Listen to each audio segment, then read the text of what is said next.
Magandang hapon po sa inyong lahat. Nandito na naman ako mag-unbox ng dalawa lamang online orders. Medyo kuwan tayo kasi medyo 3 araw na pong hindi ko ito na-unbox, kaya kailangan kong ma-unbox na ito para ma-rate ko naman sa Shopee. Galing po ito sa Shopee. Okay po. Ang una po nating i-unbox ay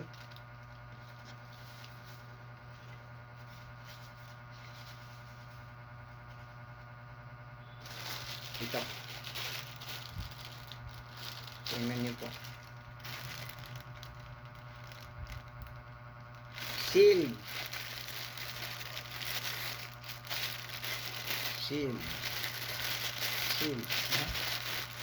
Hindi po yan walang butas.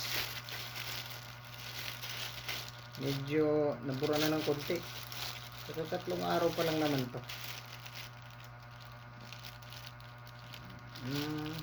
Saan ba yung harapan? Ito yung harapan. Dito kami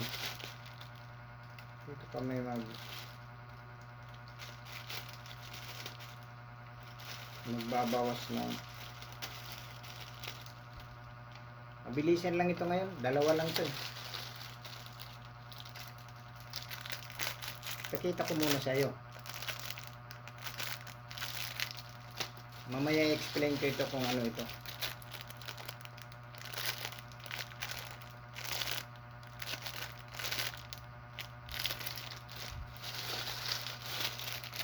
Tatlo.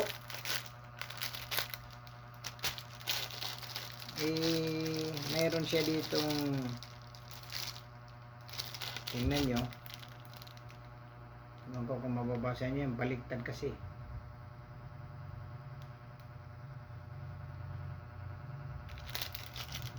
Ang nakalagay ay 60U9769 2GO7-02-05-03 2025-10-18.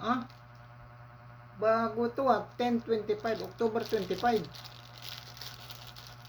Ito po ang tinatawag na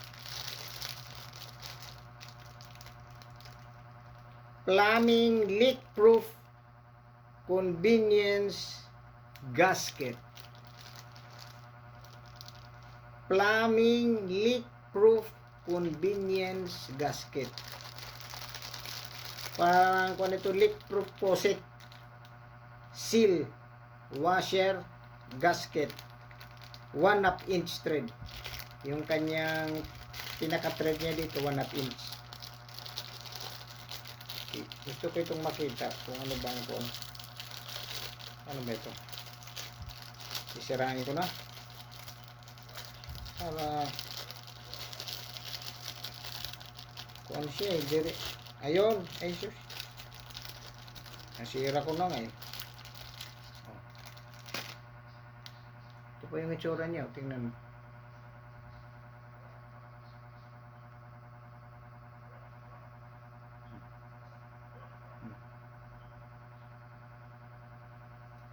Ito po ang specification nito. Yung material nito, silicone PPR. Size niya about 1.7 by 1.9 centimeters.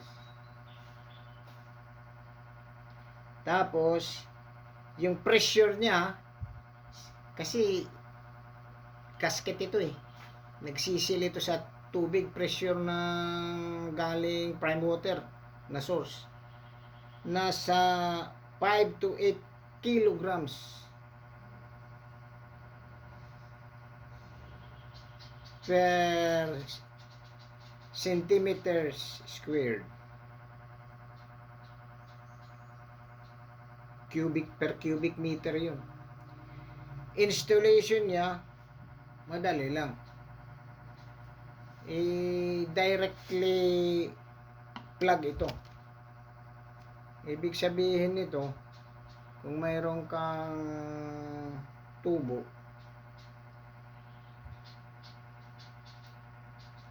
papasok mo talaga siya sa loob. Yan o. Nakikita mo ito? Meron siyang kon. Ito.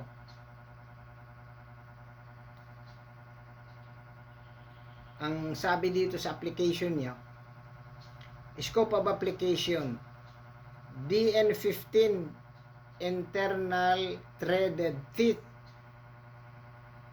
use widely used indoor toilet indoor toilet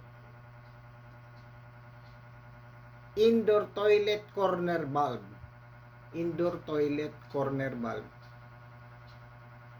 sa loob ng CR to, indoor toilet corner valve, basin corner valve,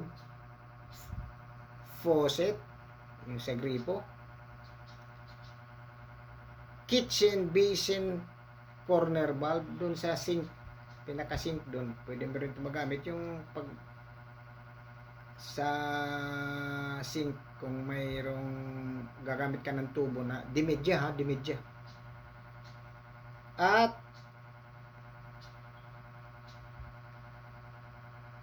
PPR copper fittings joints and other threaded interfaces. Ibig sabihin, lahat ng may mga thread pwede ito. Threaded na, ito yung pinakasil niya eh. Ngayon, yung principle ng product na ito, paano ba ito siya gumagana at gumaganap. Place the product in the threaded hole of the inner wire. Papasok mo siya sa threaded, yung may thread sa inner wire. Rotate the outer wire. Ikutin. To tighten it, para humigpit siya. And the inner silicone gasket, yung inner, yung nandito sa pinakaloob, will be expanded by force. Mapipilitan siyang uminat. Siyempre, didiin mo, diinat. Then, by force, pag napilit na siyang force na ipasok niya, no? Expand siya eh. By force to stop water sealing. Ito po ay magsisil ng leak ng tubig. Mas maganda ito kaysa sa tawag nito yung sa Teflon. Pero mayroon itong principle. May sikreto kasi ito.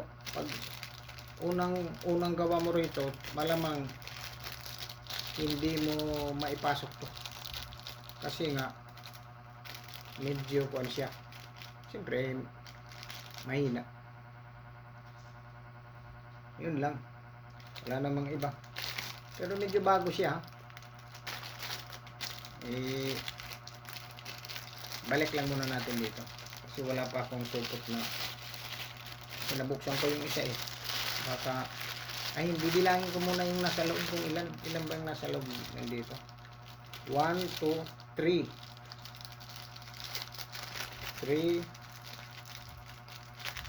4 5 6 7 8 ay 10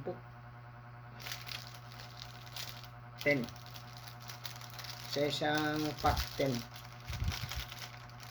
ang laman. Pasok lang natin dito. Dali lang. Mamaya na. Alisin ba ito? Kalimutan ko pang ilagyan ng alcohol eh. Yung sa kamay na lang ako mag-alcohol.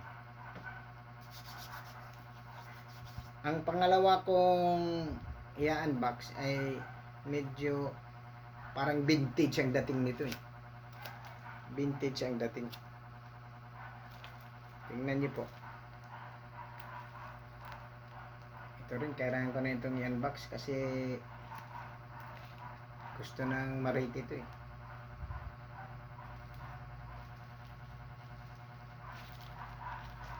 Ako, well packed.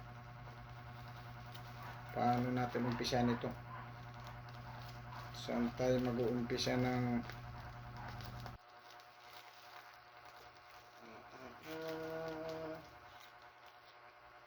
gamitan natin ito Force Macorlin.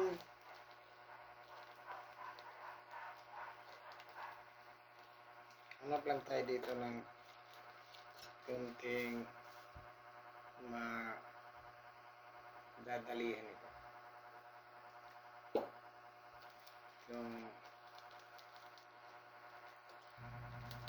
ayun na. Sabi ko sa iyo eh. Sisirain ko na po.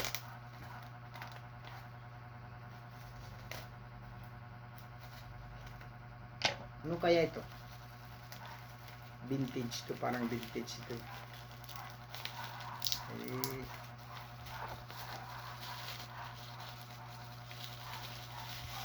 talagang well packed. Ito. Siguro 3 araw na ito eh. Kailangan ko ng kung ano talaga to. Hindi po pwedeng overstaying na. Meron pa nga akong hinihintay na isa eh. Hindi ko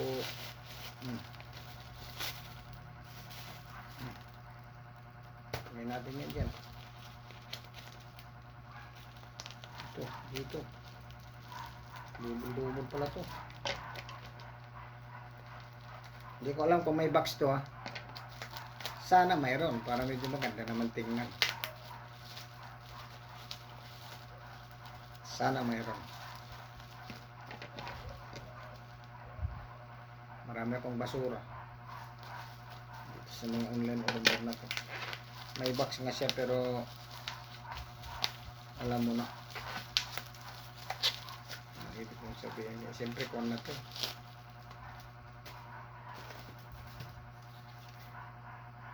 Model Sam S25 Ultra Beetle Series phone case. Phone case. Order ID. Phone case pala to eh.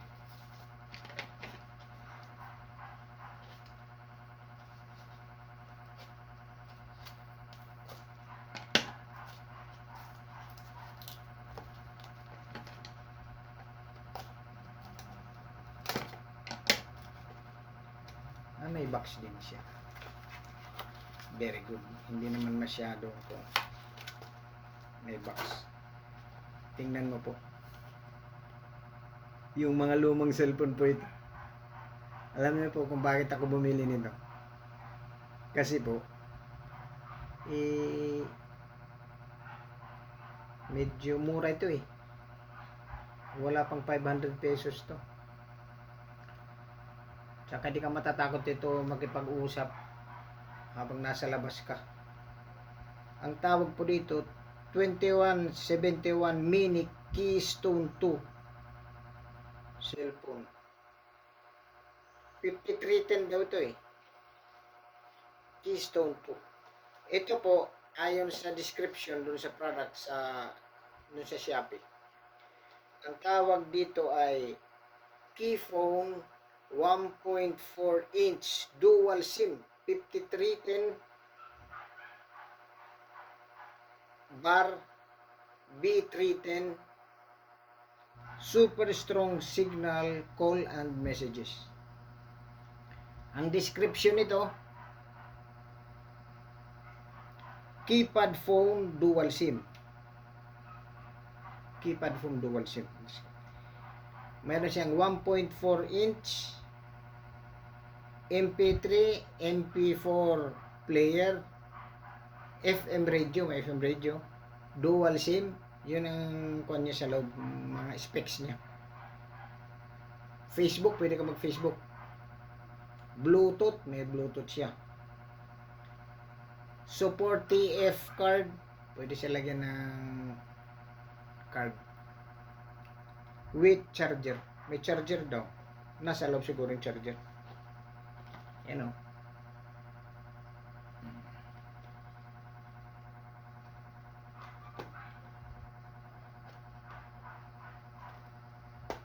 Ang dali natin.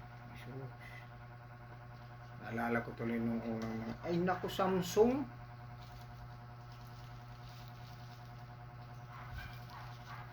Samsung siya. Yan o. Naalala ko. Baka kumuha pa. Baka bumili pa ako nito. Ano nga doon wala. Magaling.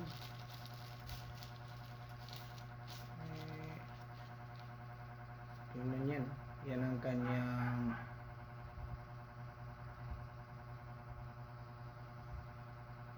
parang QR code niya to. QR code niya. 2171 yan ang kanyang color black blue.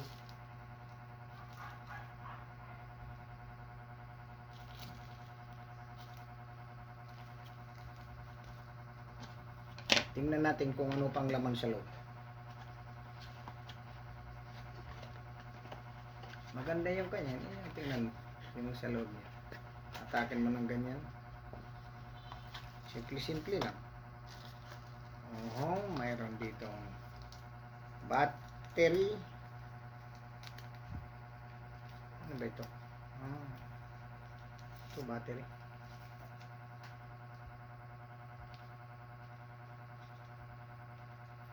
BL5C. Yan o. BL5C.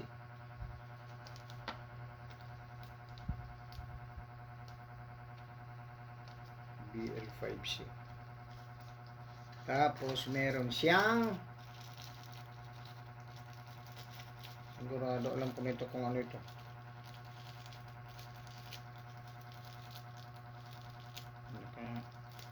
Ano siya?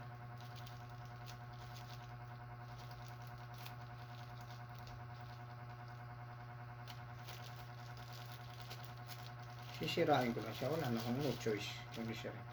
Charger. Yan pa yung charger. Yung siya. Micro USB. Wala nang iba. Okay na siya kasi kuha na ito. No problem na yun. Okay na siya. Ngayon, subukan natin kung ano ba ito buksan.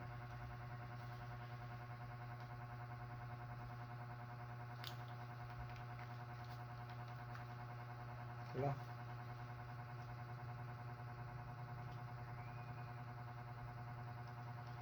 Napupo. Paano pa ito buksan?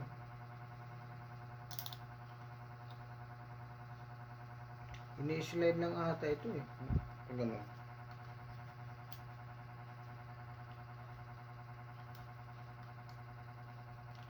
Yun, problema natin.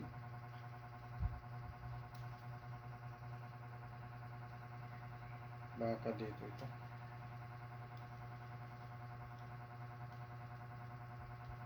Ito yun. Ito siguro yun. Yan.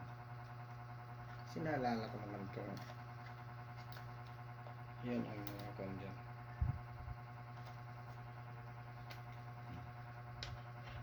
Yan po. Yan. Ilagay natin yung battery. Ay, ilagay mo natin ang SIM. Dual SIM daw. Yan o.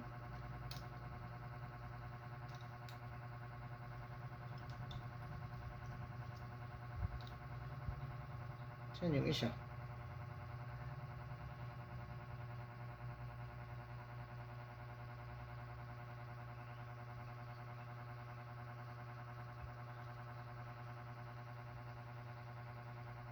Isa lang naman. Dual SIM ba? Isa lang naman na nakakapasok.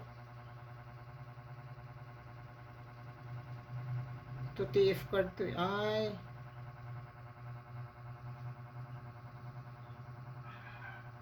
SIM 1,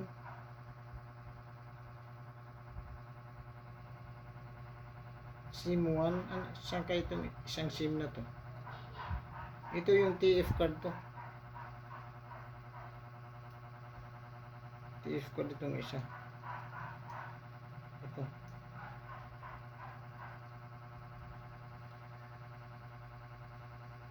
SIM yan, pababa. Ito na mapataas. Isang SIM card lang muna ang ilagay natin. Huwag na tayong common dyan. Diretso test tayo ha. Dire-diretso po yung ating kuwan. Subukan natin. Ito. Ay, flashlight. Galing! May flashlight pala siya, hindi kasama sa kuwan, oh. Galing! Dito lang yung switch ng flashlight. Malamang kumuha ko nito. Buksan niya natin.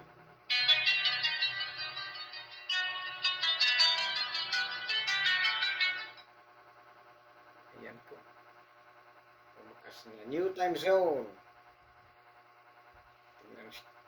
Diretso setup tayo. New time zone. Anong maganda nito? Para makita niyo kung anong nangyayari dito.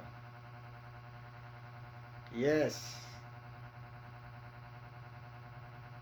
Yes. Done. Smart. No SIM. Bakit no SIM siya? No SIM sa SIM to. Kasi hindi ko nalagyan yung SIM to. Yung SIM 1 meron. Makikita ko din yan. Menu. Ayun, may contacts. Kailangan halos parehas din. Hindi. Para medyo makita natin yung galaw nitong cellphone na to.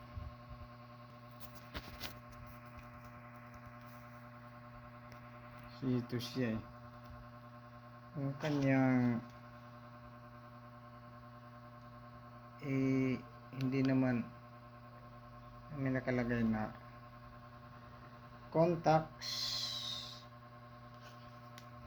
Wait a minute, medyo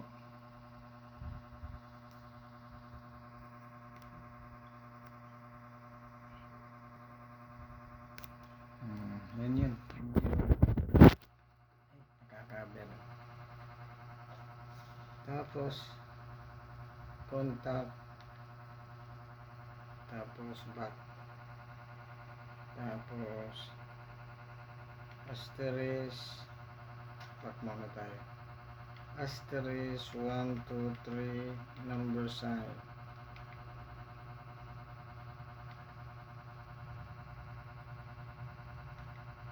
asterisk ito,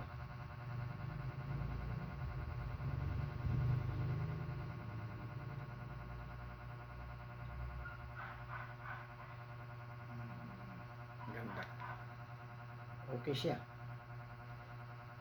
Sandali, yung 0 siya. Okay po. Yan lang po yung unbox ko. Medyo ito mukhang kukuha pa ako uli. Okay. Medyo okay siya eh. Hindi ko brand new lahat siya. Kaya thumbs up ako rito sa cellphone na nakuha ko. Maraming salamat sa inyong panunood uli dito sa aking channel. Sana nagustuhan nyo ito. Vintage po ito. Considered as vintage na kuha nyo itong cellphone. Wala na ngayon to eh. Okay po. Maraming salamat. See you next time.